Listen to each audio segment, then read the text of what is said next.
Hello বন্ধুরা, তোমরা সবাই কেমন আছো? আশা করছি তোমরা সবাই ভীষণ ভালো আছো। তোমাদেরকে নতুন আরেকটি ব্লগে অনেক অনেক স্বাগত।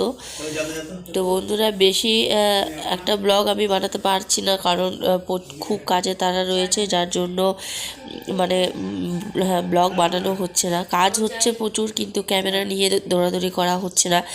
তো ছাদের মধ্যে আমি আসার সময় মোবাইলটা আমার সাথেই ছিল, আর ছাদের মধ্যে ছোট স্ট্যান্ডে রাখা ছিল, তো মোবাইলটা এখানে রেখে এই কাজগুলো করলাম। বাট নিচে যে কাজগুলো করেছি সেগুলোর জন্য আর মোবাইল ধরতে পারিনি। তো যেটুকু করেছি দেখো তোমরা ব্লগটা। আর যে হারে কদিন থেকে ধোয়া কাচা জল নাড়ানাড়ি হচ্ছে না, মানে কি বলবো, প্রচণ্ড হারে ঠান্ডা লেগে যাচ্ছে। সর্দি আমার লেগে গেছে অলরেডি। তো জামা কাপড়গুলো গুছিয়ে নিয়ে এগুলো সব উঠিয়ে এখন গুছিয়ে রাখবো, কারণ কি আমি ছাদটাকে ধোবো, আর কালকে থেকে আমাদের নিরামিষ শুরু হয়ে যাবে। তো আজকে আমি ধুয়ে কেচে নেই, কারণ কি এগুলো সব ধুয়ে টুয়ে পরিষ্কার করে রেখে দিই। এখানে প্যান্ডেলের জন্য বাস করা হয়ে গেছে, কালকে তোমার হচ্ছে কাপড় লাগাবে। তো তার জন্য আজকে আমি এটাকে একদম ধুয়ে টুয়ে ঝাড়ঝাঁটা দিয়ে ধুয়ে টুয়ে পরিষ্কার করে দেবো।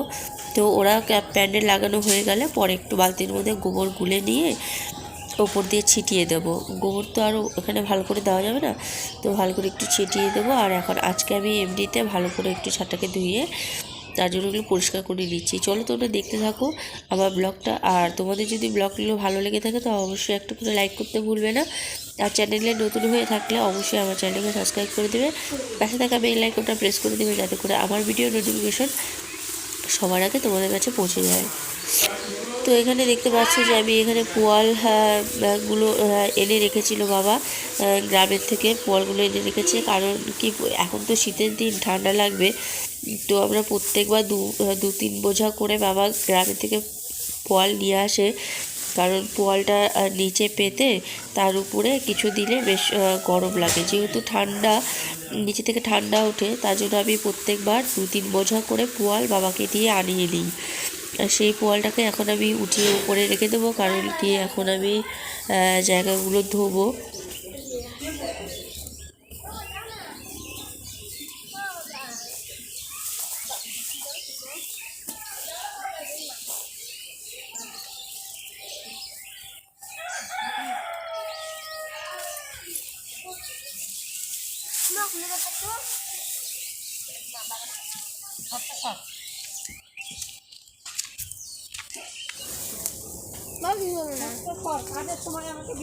এই যে স্নান করবো, কলটা চালু করে দিয়ে যা। এই যে পাইপ দিয়ে স্নান করবো। ও বাপু, ভাগ করে না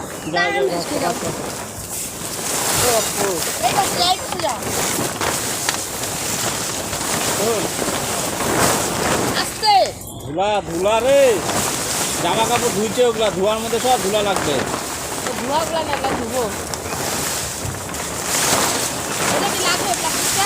বেশি না, ওইটা কি ওরা পলিথিন টাঙার জন্য ভাগ করে রাখবে না। এদিকে নেই জন্য হ্যাঁ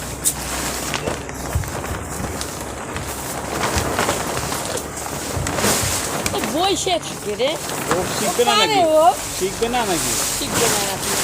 এই যে ছাইড়ে দিল একটা, না ছাড়ে নাই, দুইটা কোনায় এই ধরতে যে পারো। এই যে এই যে এখানে ধর, এমনি কিন্তু লেগেছে একটা। তাড়াহুড়ার কাজের মধ্যে তুমি লেট করো, ওর যে 10 মিনিট লাগবে একটা কাজ করতে। চারটাই ধরো, চারটাই। হ্যাঁ হ্যাঁ, পাতো নিচে, পাতো নিচে, নিচে পাইটা উল্টাও, নিচে নিচে ঘুরাই নিয়ে। তো মুড়া আছে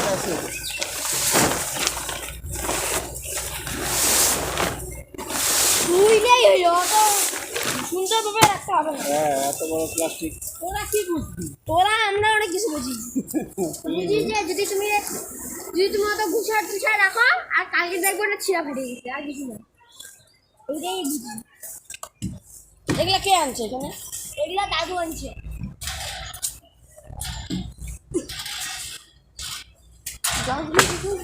কিছুই না রে, আমার হচ্ছে যে আসলি না কেন? হ্যাঁ, তোকে আমি 3 দিন আগের থেকে বলছি। বললা না আমি খাই না, আমার শরীর ভালো না। আমাকে বলছে তোর জন্য তো মাছ রান্না করছি আমি। তুই মাছ দিয়ে ভাত খাবি। মাছ ছিল, লিকুইড ছিল, খাওয়ার জিনিসের কি কম ছিল নাকি? তুই গেলি না। আমি বললাম আমি লিকুইডও খাই না। বেকার তোদের যায় নিয়ে নানান লোকে নানান কথা শুনতে হবে, আমার গালি। তখন আমার বলে তুই আর মরে যা, বাইকে আছিস কেন? লিকুইড খাবি না, কিছু খাইতে পারবি না যখন। না অ্যারেঞ্জমেন্ট ভালো করছে তো, খাসি মাংস রান্না করছিল, তারপর রান্নার ঠাকুরদের রান্না করাইছে। হ্যাঁ, মাংস ছিল, তারপরে কী সেদ্ধ টেদ্ধ ছিল, তারপরে কি মাখা টাকা ছিল, অনেকগুলো আইটেম করছে। রান্নার ঠাকুরটা রান্না করছে না, ধামাটা রান্না করছে। খড়িগুলো আছে ওইদিকে, জল দেওয়া যাবে না। ও জল তো খড়িগুলো কী করে রাখবে? জল তো দিতে হবে না। দাঁড়াও ব্যবস্থা করতেছি একটা করে।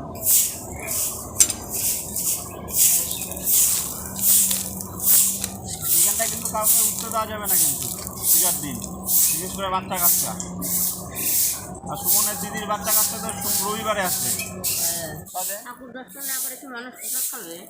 তাহলে খোলা রাখতে হবে, কাউকে থাকতে হবে, তাহলে এখানে কাউকে একজনকে দায়িত্ব দিয়ে বসে রাখতে হবে মিনিমাম 12টা অবধি। সকাল থেকে খোলাই রাখতে হবে, তারপরে আরে আমরা নিজে চলে যাবো, যেহেতু আমাদের ব্যস্ত, কোন সময় কোন বাচ্চা কাচ্চা উঠে গেল তখন কী করে টের পাবো?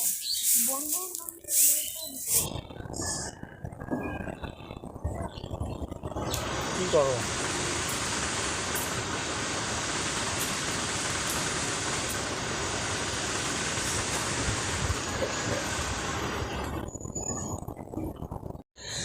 তো আমার এটা ধোয়াটা কমপ্লিট হয়ে গেছে। আর এত হুড়োহুড়ি থাকে যে কাজটা করতে গিয়ে না আমি ক্যামেরায় করতে পারি না। নিচে সম্পূর্ণটা ধোয়াধুয়ি করা হয়ে গেছে। আর এখানে আমি মোবাইলটা অন করেছিলাম তখন, আর অন করে কাজের তাড়নায় নিচে চলে গেছি। একাই ক্যামেরা হচ্ছিল, পরে ওটা ডিলিট করে দিলাম। এগুলো সব দেখো, আমার এগুলো সব ধোয়া হয়ে গেছে। এই দেখতে পাচ্ছ, এটাও আমার ধোয়া হয়ে গেছে কমপ্লিট। আর যেহেতু পাইপ দিয়ে জল দিয়ে ধুচ্ছিলাম, তো আমার সমস্তটা ধোয়াধুয়ি করা হয়ে গেছে। এই ছাদটাও ধোয়াধুয়ি করা কমপ্লিট হয়ে গেছে। এখন নিচের মার রান্নাঘরটা, ওটা একবারে এখান থেকে যেহেতু সিঁড়িতে জল পড়ছিল, তো ওটাতেও একবারে ঘষে টষে একবারে ওটাও পরিষ্কার করে নিলাম।